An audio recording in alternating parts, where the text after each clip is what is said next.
तो आज का दिन मेरा ये अच्छा हुआ। ठीक है, आज के दिन मुझे पेमेंट मिलने वाली है कंपनी की तरफ से, और पेमेंट के लिए मैं रेडी हो रहा हूँ। कल मैंने पेमेंट के लिए अप्लाई किया, तो कोई सॉफ्टवेयर इशू आया तो मेरा पेमेंट नहीं हुआ।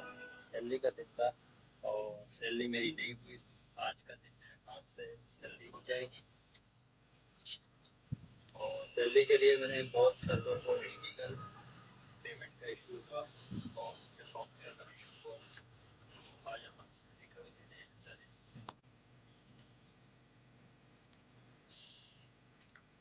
यहाँ मुझे डॉक्यूमेंट लिखने का टाइम मिल गया, तो मैंने डॉक्यूमेंटेशन कंप्लीट की।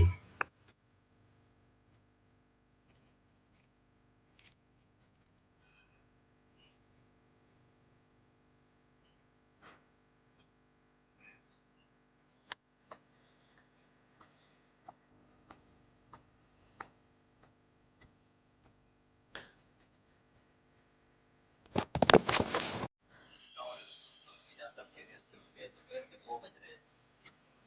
आज कराची में हवा नॉर्मल है। तो हमने चला दी है, बहुत ज़्यादा गर्मी हो रहा है। गाड़ी लगाएंगे यहाँ पे, गर्मी बहुत ज़्यादा है।